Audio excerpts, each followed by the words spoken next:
selaku pengurusi gerak, adakah gerak sendiri pun dalam melaporkan sesuatu turut melaporkan dalam rupa terpilih ataupun sebagainya? Di peringkat gerak kita tidak melakukan ataupun mendedahkan laporan-laporan yang terpilih. Yang sebelum daripada ini pun kita telah melaporkan yang berkaitan dengan sebuah JLC di peringkat kerajaan pusat, yang kita pernah sebut di media berkaitan dengan soal kerugian TNB, berkaitan dengan kes rasuah yang melibatkan di MSN, yang melibatkan bank, Exim Bank dan sebagainya yang kita sebut. Cuma bezanya pada hari ini, yang realiti yang saya perlu berdepan juga pada hari ini ialah apabila sesebuah kes yang kita laporkan dan kita dedahkan itu melibatkan pembangkang ataupun pimpinan Pakatan Rakyat, kita melihat bahawa media massa itu mengambil ini sebagai satu isu yang dimasarkan secara nasional, secara mungkin sehingga boleh disifatkan sebagai begitu agresif untuk menonjolkan kes-kes ini.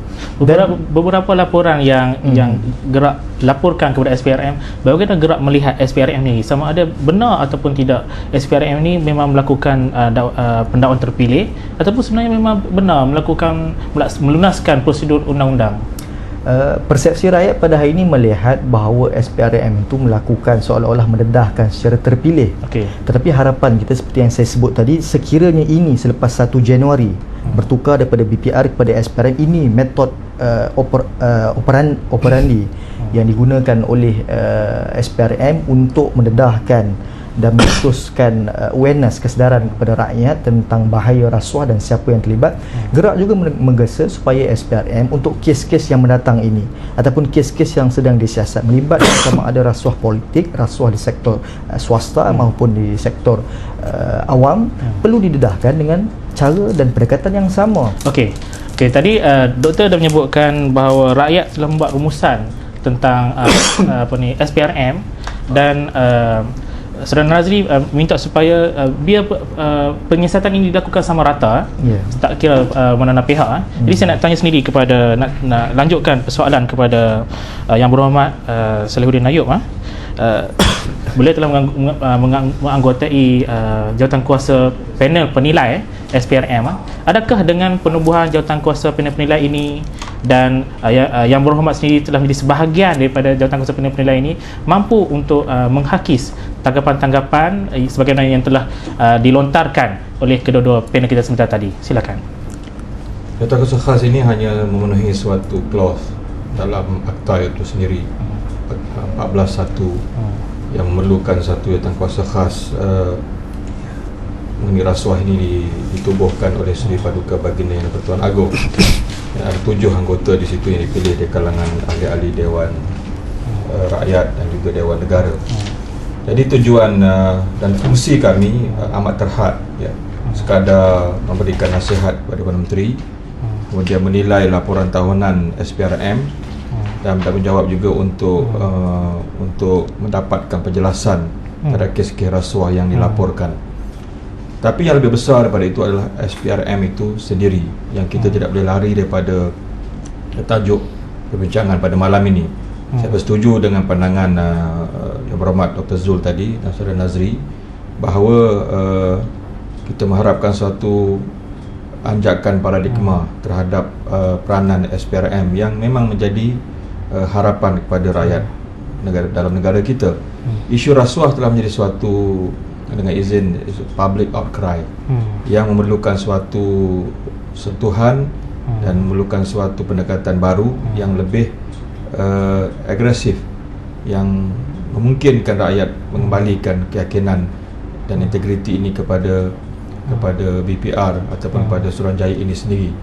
Dr. Zul tadi menyebut tentang bagaimana harapan rakyat itu perlu diaspirasikan dalam realiti yang ada pada hari ini, dan saya mengungkap kata-kata Tan Sri Tengku Abdul Aziz, orang yang pernah menulis banyak tentang corruption ini. Dia kata janganlah SPRM menjadi seperti a bull in the China shop, seperti kera yang dipakaikan sutera.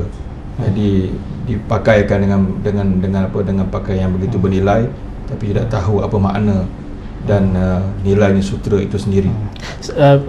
Bolehkah YB jelaskan bagaimana pendekatan atau metod penubuhan jawatankuasa panel ni? Sebab sekarang ni kerajaan dan mungkin SPRM ini sedang berusaha untuk mengembalikan semula kepercayaan rakyat terhadap SPRM kan, dan mungkin YB sendiri menjadi sebahagian daripada SPRM itu sendiri, mungkin atas tujuan tersebut. Bagaimana agaknya pendekatan yang diambil oleh kerajaan untuk menubuhkan jawatan kuasa ini? Sudah tentu jawatan kuasa ini dan saya sendiri insya-Allah yang mewakili PAS sendiri akan menunaikan tanggungjawab ini dengan penuh kesedaran untuk bersama membantu untuk kita mengangkat martabat dan integriti SPRM itu sendiri. Di antara tugas kami adalah untuk meminta laporan, meminta penjelasan terhadap kes-kes yang dilaporkan, dan mungkin tugas pertama saya adalah untuk saya meminta supaya di mana perginya kes-kes yang berprofil tinggi yang seperti mana yang disebut oleh Datuk Seri Rais Yatim dahulu yang menjadi menteri di Jabatan Menteri, yang mengatakan bahawa BPR telah menyerahkannya kepada AG. Ya, di mana kes-kes itu semua? Laporan-laporan BPR terhadap contohnya Ketua Menteri Sabah Datuk Seri Musa Aman, ada 50 kes BPR yang dilaporkan salah laku ini. Ke mana perginya kes ini? Dan mungkin kita boleh membuat satu permintaan penjelasan kepada SPRM, kenapa tiba-tiba isu lembu Menteri Besar Selangor itu menjadi satu prioriti, menjadi suatu keutamaan untuk diperjelaskan, dan dia diungkap sendiri oleh pengurusi SPRM. Yang pada saya tidak perlulah seorang pengurusi SPRM yang rakyat baru meletakkan satu keyakinan yang begitu tinggi tiba-tiba bercakap tentang satu kes Negeri Selangor yang sepatutnya boleh diurus oleh pengurusi SPRM daripada Negeri Selangor sendiri, tapi dia seolah-olahnya mengambil alih tugas itu. Yang pada saya preferensi awalnya, the first impression sendiri menunjukkan bahawa rakyat mula luntur keyakinan mereka terhadap SPRM itu sendiri. Okey, terima kasih kepada YB ya.